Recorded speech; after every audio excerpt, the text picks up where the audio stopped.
Now to the site of the Frozen Four, Enterprise Center in St. Louis, where we check in with Big Ten Network hockey analyst Paul Caponigri. Cappy, this is a story that's almost impossible to believe. Penn State winless as the calendar turned into 2025 inside Big Ten play. Then, counting overtime and shootout games, they go 13-4 in their last 17, including that run through the regionals.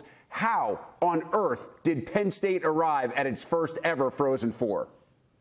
I mean, it is amazing. We sat at Wrigley Field and we're watching them play Notre Dame, and they did not, on January 3rd, they did not have a Big Ten win. So truly remarkable. There's a lot of factors. Obviously, the keys, goaltending. Arseny Sergeyev has been fantastic, and the emergence of a couple of freshmen.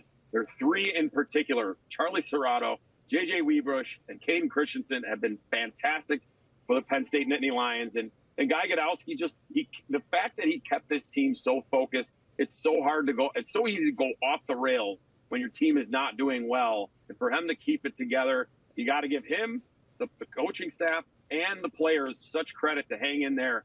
And they're now here at the Frozen Four. It is unbelievable. Let's focus more on the goaltender, Arseny Sergeyev. Our friend Fred Pletch likes to say that this time of the year they should change the name of the sport from hockey to goaltending. I love that quote because it is so true. We've seen it every level of hockey, Cappy, whether it's the NHL or here in college. If you get a hot goaltender at the right time, you can ride that man all the way to college hockey's promised land, and that's exactly what Penn State is hoping to do. What has Arseny Sergeyev done so well between the pipes for Penn State over the last couple of months? You know what's funny? I'm not a goalie. Against Maine, he didn't have a big workload, but against UConn, in the third period and overtime, he had to make 28 saves, and UConn had been starting to gain all the momentum. He squashed all of it, got lucky with one post, but then he made all the big saves and allowed the team to come back and get that win. So I just think he brings the team a boatload of confidence. And he's a big guy. He makes it really tough for shooters when you see that big body in net. So couple all those things. I mean, that's the one thing Penn State's been missing the last couple of years is that goalie that can put them over the top. In front of Sergeyev, Cappy, this has been such a well-rounded team. Aiden Fink led them and led most of the nation for a large part of this year in terms of goals, but he's slowed down as of late, and yet the offense hasn't. So how have they been able to click without their superstar finding the net at the pace that he was earlier in the year? Well, they found the fountain of youth, right? These freshmen that I mentioned in the opening. Charlie Serrato has 17 points in the last 8 games. J.J. Webush, who had that great goal against Michigan in overtime, he's got 14 in the last 8. And then Matt DeMarsico had the big games in the regional, had the overtime winner. So you've gotten these guys to come along. And then if you're thinking as Aiden Fink right here as your secondary scoring, that is going to bring you success. And I think his line mate, Reese Lawback, who's had some injuries, you think he'll be a little healthier now with about 10 days off after the regional. If they can get both of those lines cooking, that is this recipe for success against BU here in the Frozen Four. Well, let's dive into that matchup. BU, a team that, like Penn State, needed to win in overtime to advance to the Frozen Four, but in the game prior to that, ended Ohio State's season with an 8-goal outburst. What should we know about the Terriers and how they potentially match up with Penn State in Thursday's second national semifinal? Yeah, I mean, the one thing that's very exciting is you have both goalies are Russian-born, and for them, they brought him in, their goalie in Yegorov at Christmas. They had been struggling the first half of the year in the goal. They brought him in from the juniors in Omaha. He's been really good for him, kind of righted the ship for them, just like Penn State has righted the ship with Sergeyev. But they have two really elite players. They're brothers. It's quite. Their leading scorer is Quinn Hudson. He's the older brother who's a junior. He's a goal scorer. But the guy that kind of rights the boat or steers the boat for them is Cole Hudson, the younger brother of Lane Hudson, who's starring now in a National Hockey League with the Montreal Canadiens. He is almost a doppelganger of his brother. He's just elite. You always have to know he's on the ice. He's very similar to some of the other defensemen. If you want to think of guys like Cale Makar in the NHL, Quinn Hughes is a great comp for this guy. Cole Hudson is a guy that leads his team from the defensive side, had a really nice goal against Cornell in the final. I think he had 4 points against the Buckeyes in the 8-3 game. So that's where they go. They can be a little Jekyll and Hyde. So, the Buckeyes dominated the first half of that game, but then you saw the game was 3-3 going into the third period, and BU put up 5 goals. So you got to be able to gather, watch their spurts, but they're also as gettable as the Buckeyes had early in that game. You mentioned Penn State's confidence during this conversation. I'm wondering if they head into this feeling like they're the favorites. They may not be as nationally known as BU, who has been to the Frozen Four on so many occasions. But, Cap, how much do you get the sense that Penn State feels like it doesn't matter who's on the other bench or what that other jersey looks like? They believe they're the favorite right now in any game that they play. Oh, absolutely. I think when you have a record like they've had, going down the stretch, and we talked about this last week, who they played in those last 8 games: Michigan State, Minnesota, Michigan, Ohio State in the semifinal. Then you have Maine and UConn. These are all were NCAA tournaments aside from Michigan, who was the first team out. So everyone they played in the last 3 months or so, they beat. So you have to think the same way that they think anybody in front of us is, we have this. But the only difference, I would say, is this is a first, right? For a lot of these guys, pretty much the whole team, this is their first Frozen Four. It's a different arena. I mean, they did that in Allentown, but they also had their older guys had a little experience in Allentown. The only thing will be playing in this NHL building, being in the Frozen Four where the lights are a little brighter. But the confidence right now, I don't see being shook from this team. It's how they react to maybe the light of the limelight of the big stage. And I would add that Guy Gadowski is a huge reason why this team not just has confidence now, Paul, but kept its confidence even despite those struggles early on in Big Ten play. He's a fairly even-keeled guy, never gets too high, too low, been with this program since its genesis from club status to Division I status. How big of a role and how much credit does Guy Gadowski get for what Penn State has done specifically over the last couple of months? All the teams talk about culture, right? And I think that's important. I think he just keeps a positive attitude. He goes in and plays ping pong with the guys. I think he's the same guy every day. I think that's important. That's really hard to do as a coach, as a person, as a player. And I think he just kept the positive attitude going. Hey, what's the next day bring? And you have to give him a ton of credit. Keith Fisher, who's been with him for 20 plus years. Andrew Sturtz is who has played at Penn State not that long ago. So he has guys around him to help. The Guy Gadowski has, because there was starting to be some questions like, can he get this program over the top? I mean, when you're sitting at January 3rd, they're 0-8.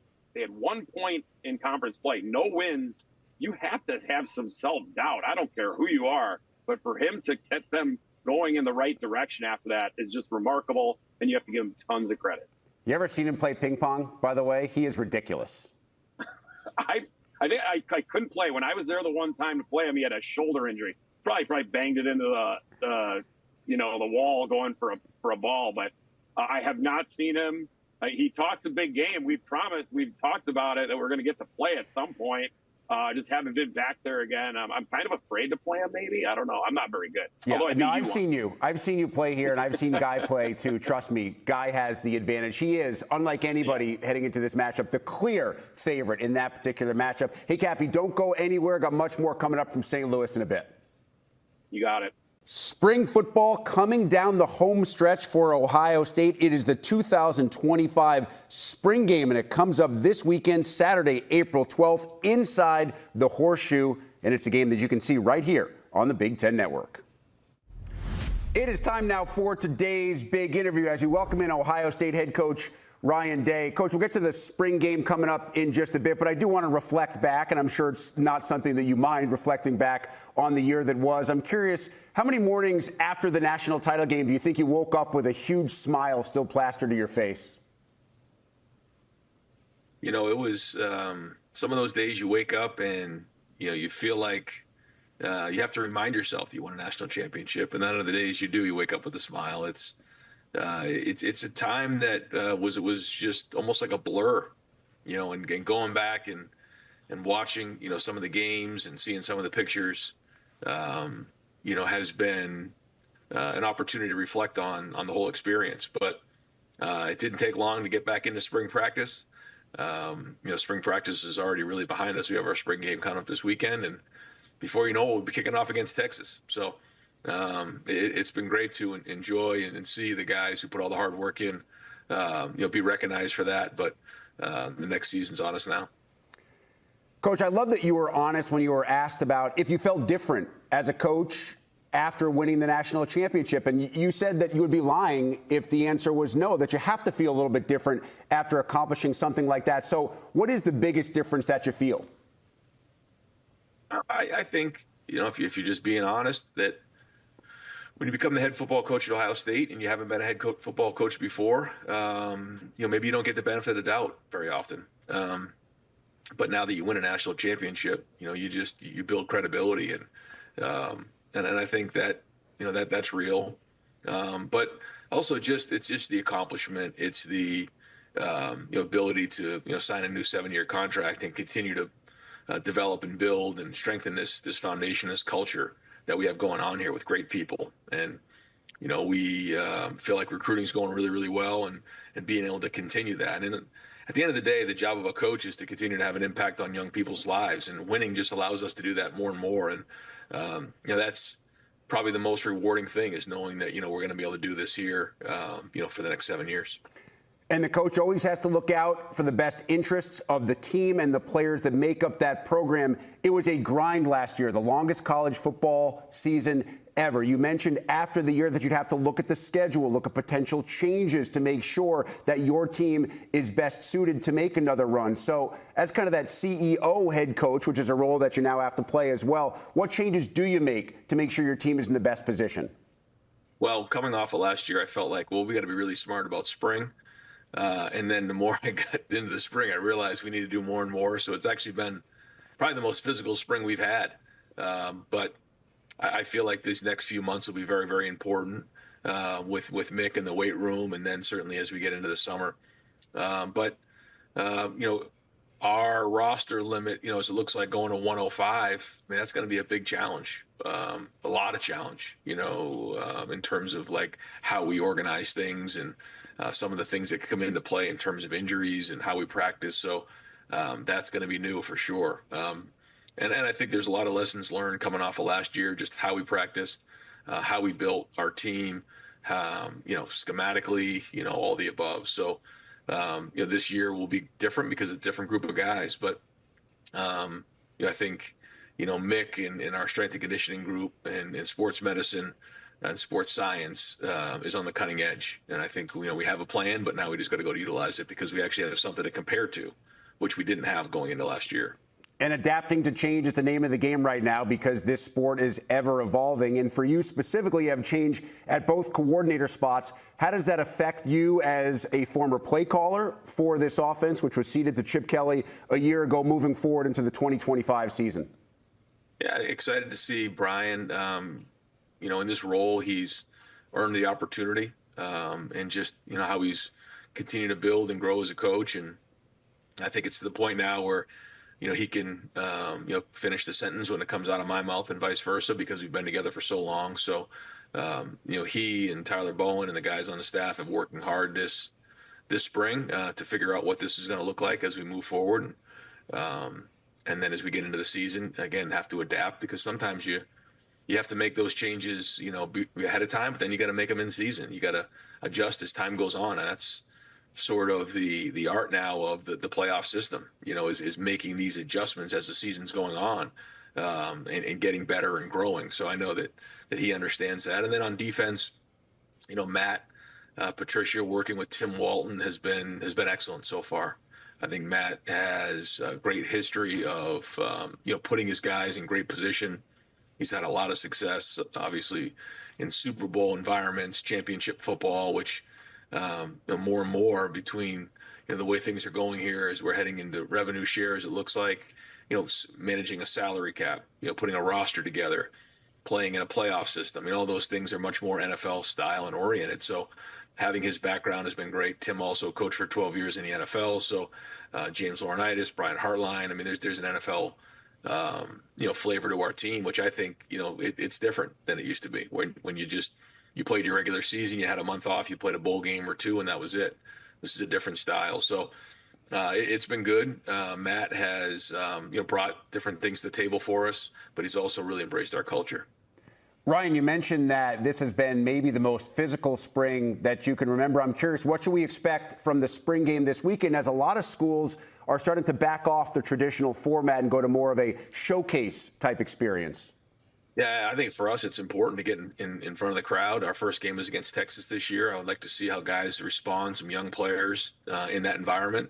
Just another evaluation tool. It's our job as coaches to put them in game-like environments. So we're going to do that the best we can. We've done that this spring. We'll start off with a little bit of a thud.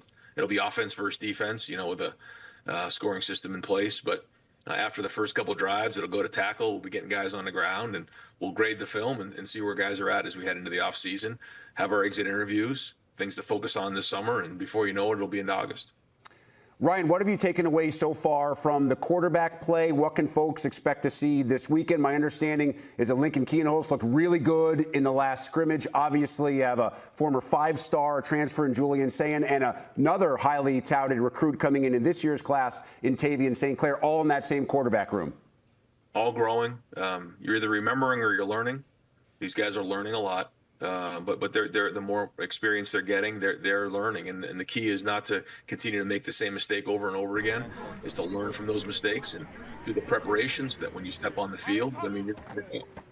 And I think all three guys are working really hard and to build.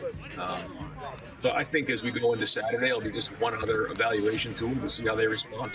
But we know what we've seen in practice.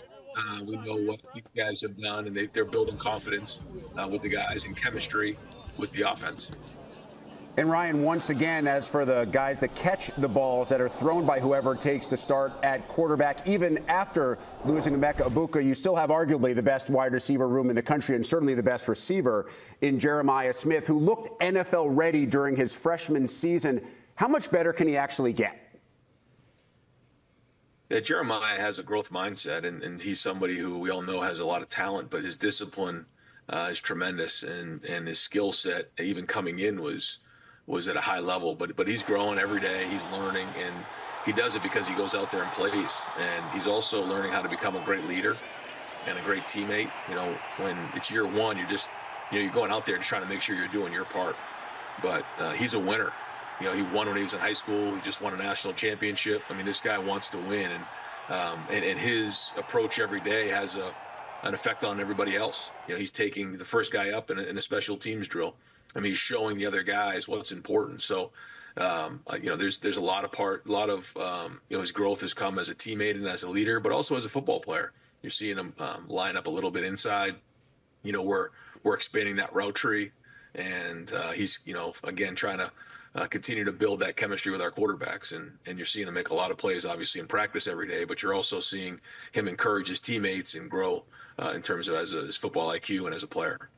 Ryan, defensively lost a lot of talent to eligibility, but you still have impact returners, certainly on the backside, and then the back seven with guys like Caleb and Sonny and Davison and others. But I'm curious as to up front, which was such a position of strength, how much is that D-line a work in progress right now?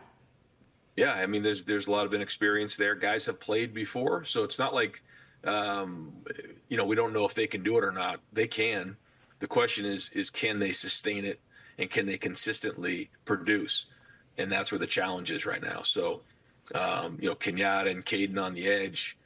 We've moved C.J. Hicks around a little bit, so that's been good to see. Have some new faces in there as well. But also inside, you got K-Mac and you have Edric. And then, we need to continue to push the guys behind. Will Smith is showing up a little bit. So, some of those guys are really going to have to play a significant amount of reps. And certainly, losing Tyleek and Ty, is felt. So it's been competitive. There's been growth there, but we know that that's an emphasis for our defense to make sure we're strengthening here, especially the depth. All right, let's finish here. Ryan, I know we're some 5 months away from August 30th, but you mentioned that season opener against a Texas team that you just beat in the CFP. What does a game like that mean, not just for you, but I'm asking for college football as a whole, as we kind of enter this new era, and to have two big-time brands that just faced off on the biggest stage be able to do it again inside one of the greatest venues in the sport? Well, I think the first thing is if we want to keep having these games in college football, then I think having the automatic qualifiers from the SEC and the Big Ten is going to be a critical part of that, because otherwise the motivation won't be as high to play styles of games like this, which I think this is great for college football. I think it's great for our program. But just in terms of the logistics of making the playoffs and where you're seated, teams will be less and less motivated unless we do more of those automatic qualifiers. But that being said, it's something that has the attention of everybody in the program, because we know that's where we're starting. So the preparation for a game like that starts months and months in advance, not just when you show up, in August. So it's good, because we know, that's going to be an absolute battle in game one. We have a lot of respect for them and that team. So it's good, because it just, it creates even more urgency during the off season and during the summer. Ohio State head coach Ryan Day. Ryan, always appreciate your time. Really look forward to seeing the spring game this weekend. All right, thanks. Of that showcase, we are thrilled to welcome in Katie Schumacher-Cawley, head coach of Penn State, the defending national champs. Coach, we'll get to that season and the showcase tonight in just a bit, but some things are bigger than sports, including life and health. And I know in February, after that October diagnosis of cancer, you were able to ring the bell after 6 rounds of chemo. So most importantly, how are you feeling? I'm feeling great. Thank you. Yep, I had surgery in March. I'm feeling good, and I'll have a little follow-up treatment here coming up, but I'm feeling really good. I know after that last round of chemo and ringing the bell, you posted on Instagram to multiple people, your family, but also your players. And you said, to paraphrase, to the players that they would probably never truly fully understand how much energy and life they gave you as you were going through that battle. What did they mean to you through the course of the year? I mean, they mean the world to me, but, to show up to the gym, that was, my best part of the day, seeing all of them in the gym, working hard and being great teammates. They kept it going for me all season, and I appreciate everything that they did. And, I have the most amazing staff ever that went above and beyond to make sure that things were handled and, that we were just in the best position we could be in. Just an unbelievable position at the end of the year, the position that everybody wants to be in. But sometimes in that moment, you're not able to realize the magnitude of the accomplishment. So how long did it take you to truly realize and allow to sink in what you and this team had accomplished last year? I don't think I've fully have let it sink in yet. It's just been, the team has done so many things this semester, all these congratulations. It's been amazing. I'm so grateful for all the support, but, it is a new team now, a new semester, and we're training hard and getting some new kids in. And, but it's, that's something that I'll never forget. And, I know the returners are doing a lot of work with the new players and wanting to get back to where we were this year. See a lot of the celebration there after that last point in the national championship match win over Louisville. What did those hugs feel like? Is there a way to put into words what that embrace meant, especially with the players who you knew were wearing that jersey for the last time? I'm so proud of our 5 seniors. They're going on and they're going to do amazing things in this world, but they put the time in and they led this group to winning. And, they did the right things on and off the court that made them really special. And, just my staff, I was so thankful for everything that they did, when days I couldn't be there. And, like I said, everyone just stepped up, from the staff to the administration to this community. I'm truly blessed to be in the position I am.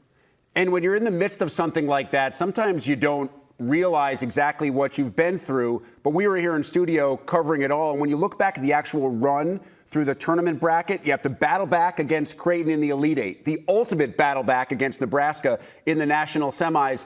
And then you come back to win the last 2 sets in the national championship match after multiple chances to close out the second. That 34-32 second set was maybe the craziest I've ever seen, certainly on that stage. So why did this team just keep believing no matter what was happening? They were pushed every day in practice and they showed up every day. And so, it was, I don't think they ever doubted that they can come back and win and finish. And, they were put in situations in practice and they excelled there and demanded excellence all the time. And, they were confident. They were confident in their abilities and trusted their skills. Katie, you also became the first female head coach to lead a Division I team to a national title. How significant is that, not just for you, but for every other female head coach out there in the country? I never really thought of it as that, as being the first female. I like to win. I like to win for Penn State. And obviously, I think, it's an exciting time in volleyball and women's athletics. And, I'm proud to represent Penn State and the players that came before me and, Coach Rose and the legacy that he's left. And so I never really thought of it as being the first female, but I'll tell you what, it was a great feeling to win. And now you'll represent Penn State for a little while longer. You signed that contract extension that'll keep you in State College for at least 2030. And you mentioned Russ Rose. Katie, at the end of that, you'll only be 34 seasons away from matching Russ's tenure. So is that the goal? Gosh, I don't know how he did it for that long. I really don't. But I'm happy to be here. I'm happy to stay here. In all seriousness, what does that agreement mean for the program in terms of recruiting, in terms of stability, in terms of all those things that every player wants when they're deciding where they want to go play the highest level of volleyball? I think just to say that I'm staying here at Penn State, and I love this school, I love this program, and I want to do the best I can representing it. And I'm grateful for Pat Kraft extending me and seeing our vision, and making sure that we're moving things in the right direction. And, of course, now you have to try and replace some of that production that you lost to eligibility last year. You do have some returners back, but obviously, let's be honest, you lost some really good players that you won't have back this coming season. Obviously, Izzy Stark was one of, if not the best freshman in the country a year ago. Who else is ready to maybe take that next step and keep this program where it is right now? I think we have quite a few leaders in the gym right now that are trying to find their way. But, we have Jill Grimes coming back, Caroline Jaravicius, Maggie Mendelson, Jordan Hopp is a senior. I think everyone will make an impact. Of course, Izzy and, even Ava Falduto played a ton last season as a freshman. I look for all of them to continue to make an impact and to pull the others along with them. Were you surprised or just continually impressed by Izzy's ability as a young player to be able to consistently play as well as she did on the biggest stage? I'm not surprised. I'm impressed for sure, but she puts the effort and the time in. She's always getting extra reps, watching film, asking questions. She wants to be great. She wants to help her teammates, and she's only getting better and better, and she works really hard, and I'm proud of her for, what she does on the court, but she's an excellent student and does the right things off the court. You mentioned Caroline Jaravicius. We saw her in multiple matches last year show a skill set that made you wonder just how good she can be. What's her ceiling? Yeah, she has no idea how good she can be. And, she continues to get strong in the weight room and, just getting better in all of her skills and feeling confident and comfortable. The sky's the limit for her. And, she's putting the effort and the time in right now. And I'm excited to see, her compete tonight along with everyone else and see where this takes her. This is a big spring for this group and growing and finding leadership and fine-tuning their skills. And tonight should be fantastic. It's Pitt. I mentioned reigning AVCA National Player of the Year, Olivia Babcock, with the Panthers as well. What do you want to see from your team, and what do you want them to take away from an experience like the one they'll have tonight? Well, I think just having the opportunity to compete against Pitt, to be on TV, to play at home. I know we'll have a good crowd, but I want them to compete hard, and I want us to do some things that we've been working on in practice and being okay with making some errors, but being really aggressive. It'll be a great atmosphere, and obviously Pitt will be very good. And, I know Dan Fisher and his staff do a wonderful job, and it'll be fun to see two PA teams competing. And it'll be great that we have it here on the Big Ten Network at 7 Eastern, but the better seat would be courtside to be able to watch it. And you brought up the home matches, and your fan base, for anybody that's been to one of your games at home, is just absolutely crazy. For those who haven't been there, how do you best describe a home game, especially when you have a top-tier opponent in town?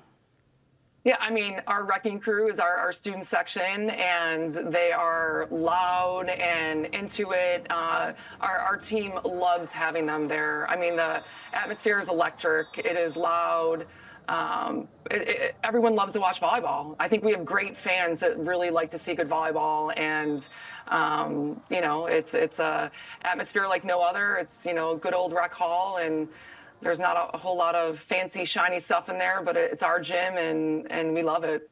Katie, I know you and I had the chance to talk about this during volleyball media days last fall, but what's it been like to return to your alma mater and be the head coach during a time of popularity that this sport has maybe never experienced before? I mean, it's a dream come true. When I came back with Coach Rose, I was so happy to be back here and to help him and to be in the position that I was in and just to be a part of Penn State. It's really special. And, like I said, the community here and just the love I have for the university and for this program. And, it's an amazing place to have a family and to just experience the greatness all around. That greatness and the unbelievable talent level has led to the popularity of this sport. So now, Katie, the question becomes, how do we keep this popularity and the interest in volleyball continuing in the right direction? Obviously, spring showcases like the one you're playing tonight against Pitt certainly helps. What else can we do to make sure this upward trajectory continues for women's volleyball? Well, I mean, I just, thanks to you guys and Big Ten Network, we've never been on TV for spring. And I think that this has taken a big step forward. And I'm happy that we're one of the teams that's going to be on and that our team can experience this and that, everyone can watch. I mean, it's amazing time to be a part of college athletics and, just the exposure that we're getting. And, my players embrace that and know that they need to be doing the right things and being able to be on national TV like this is something really special. And, we don't take for granted. Katie Schumacher-Cawley, head coach of Penn State women's volleyball. Coach Katie, appreciate the time. Enjoy tonight with your team taking on Pitt at home in a match you can see right here on the Big Ten Network. Look forward to seeing what you guys have up the sleeves as you try to defend that national championship. Thank you. Thanks for having me. Our Gatorade Game Leaders looks at Penn State's leading scorers on the season. Of course, Aiden Fink among the nation's leaders all year long. Huge late-season contributions from the likes of Matt DeMarsico, Reese Lawback, and Charlie Serrato helping the Nittany Lions advance to the Frozen Four for the first time ever. Welcome Paul Caponigri back onto the show. He is at the Enterprise Center in St. Louis, where Penn State faces BU in one of Thursday's two national semifinals. Let's break it down, Cappy. If you're Guy Gadowski, what are you telling your team has to happen to be able to knock off the Terriers for you to advance to Saturday's national championship game? Yeah, I think the first thing is to start fast. I mean, that's kind of an obvious thing to say, but, you're new to this environment. This is BU's third straight Frozen Four, much like Michigan was in theirs last year. This is Penn State's first ever. There's a lot of hype. They've a lot of emotion going on in this. Start fast. Don't get behind quick. That's the way one way you can lose your confidence. All this confidence they built up, you don't want to do that. So get off to a good start. And I think, like I said earlier in the show with Cole Hudson, he's the guy that stirs the drink for BU. You've got to be able to get a body on that. He's a freshman, but he's maybe the best defenseman, arguably, in the country offensively, and he gets that whole thing going. If you can harness him and keep it under wraps, that's the thing. And then also one quick thing is you cannot think you have this. Like, I think Ohio State would score a goal, they let down a little, BU come right back. You score a goal, you got to be on your toes and be ready on that next shift against this team like BU. What about pace and tempo? I know BU likes to get up and down the ice. They score a ton of goals. But Penn State, ever since Guy Gadowski arrived, really for the history of this program, they've been always among the nation's leaders in shots on goal because that's how they play. Is this a strength versus strength matchup, or does one team want a specific tempo more than the other? No, I think you're right. I'm excited for that. As a guy that likes offense, I think that's going to be there's not going to be any, neutral zone trapping and slowing things down. It's going to be hard forechecking, up and down pace. I think you saw when Penn State against UConn, when the game slowed down and UConn slowed Penn State down, that's when they struggled. BU doesn't want to do that. They want to go and play offense So I think that is a great matchup. And it, like I said, we've said it and you've said it, it could come down to the goalies making that big save at the right time. But I like the matchup. I don't know if anyone's a favorite. I just like the matchup of both teams like to get up and go. So you could see a lot of good scoring chances and fast pace. Yeah, should be really fun. Penn State BU Thursday night from St. Louis. Of course, on Friday, in between the national semifinals and the championship game, the most important national awards are handed out, including the Hobey Baker. And Issac from Michigan State, one of the 3 finalists for the award that goes to college hockey's best player. Cappy, we both believe he has a great chance to win after an amazing season. What's your take on what Howard did for the Spartans this year? I mean, he just absolutely elevated his game. You know, he just took it up another level. I mean, there was so much skill, and he's just doing with skill and talent, and he just finally harnessed it more. I think he came into the season, I think, not thinking about scoring. I need to do this and I need to do that. Expectation of being a first-round pick, and I think that helped him. And he got better in the game areas where you're not scoring and where you're not winning the Hobey Baker. You're winning it making off defensive plays and winning battles on the walls. The plays that aren't going to win you the Hobey Baker, but that translated into him scoring more. He ended up with over 20 more points than anyone on his team. In the playoffs, we saw it, watching it. He had the only goal, the game winner in the semifinal against Notre Dame. And then he had 4 points, including the overtime winner against Ohio State, to win the Big Ten championship. So he came and showed up at the big time. So I love his chances. There are 3 great players up for the award, all from different regions, right? You have Ryan Leonard from the East. You have Issac from the Midwest. And then you have Z Buyam out in Denver. So it's going to be very interesting how the voting is, because when I'm being on the meeting for those Hobey Baker calls, you got the sense that those 3 guys were the clear top candidates, and it's going to be very close. It's one of the closer ones, I believe, we're going to see. So I think Isaac's got a great chance, just based on those conversations and what people liked about his season. Well, his teammate Trey Augustine certainly has a great chance to win the Richter Award, which goes to college hockey's top goalie. He is one of 4 finalists. Augustine has been unbelievable the last 2 years for Michigan State, for the U.S. during international competition. He has told the Detroit Red Wings he plans to be back next year for Michigan State. That's a huge bonus for Adam Nightingale. What makes Trey Augustine so special? I just think his steady demeanor. He never gets up and down. Like in a lot of the successful goalies at any level, that's what their kind of attitude is. But he's athletic. He kind of just is really good at everything. He doesn't have maybe one thing that's better than another, but he's just really solid in all areas. Hockey can win you a game. He's seen him do that for the World Junior team twice now. You know, and maybe part of the thing he wants to come back is he's not had as much success in the NCAA tournament. And you know what? Some of these competitive guys, that's what they think. He just turned 20 in February, so he's still a young guy. I think sometimes we get so caught up in getting to the pro level. I love the fact that he's seen his game needs more improvement before he goes professional. I think that's great for us and for Michigan State and the league and college hockey in general. But he just does everything so well. It's almost kind of boring in a weird way because he's in the right spot. He kind of reminds me of Ryan Miller that way. Like Ryan Miller made things look so easy because he was so technically sound, and Trey Augustine does a lot of the same things. Sometimes boring truly is beautiful, and that's been the case for Augustine and Michigan State. Great stuff from Paul Caponigri. Cappy, enjoy the day. We'll check in with you again on game day. Thursday morning reports coming from St. Louis as Penn State gets set to take on BU. Appreciate it, Cap. You got it. Thanks, Rick. Time for us to take you around the Big Ten. Former Ohio State defensive lineman Jack Sawyer threw out the first pitch at the Guardians game earlier this week, and dare I say that Sawyer is probably better suited for his day job. That's just a bit high and outside. Nearly took out the mascot. I'm guessing Sawyer's future lies in throwing quarterbacks to the ground as opposed to throwing future pitches in the major leagues. Big Ten released its all-freshman team for men's gymnastics on Wednesday, and only 3 teams were represented. 2 Fighting Illini, 2 from the University of Michigan, and Ohio State puts 4 on the all-freshman team in Big Ten men's gymnastics. Of course, coming up Thursday night, national semifinals in St. Louis at the Frozen Four.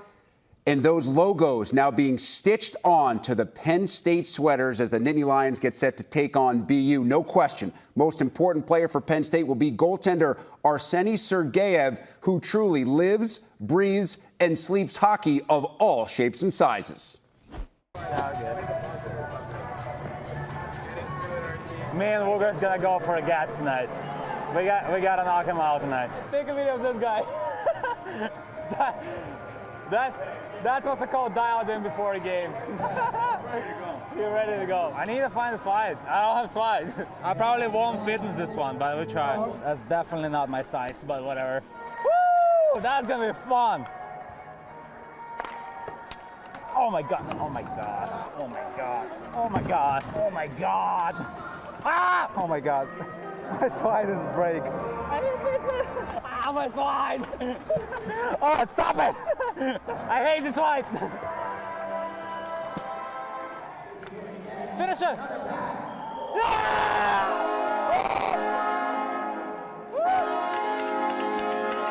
Where's Gats? I want to kick the Gats. Yes. Yes. Right there. Wait, Dodie. Finish my check. Finish my check. Yeah. Oh my god. Oh my god. Wow. What a shot. What a pistol. Oh my god. That's almost going my head. Oh my god.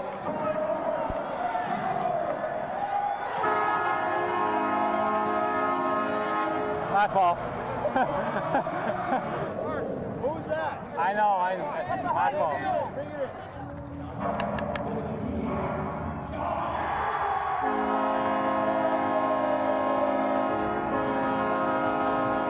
I'm quitting fly hockey after this.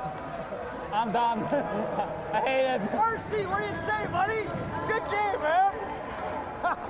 Somebody gonna put me at transfer portal after this turnover at the end. I gotta get so much chirps about that. I guess I should be a goalie then. Hey.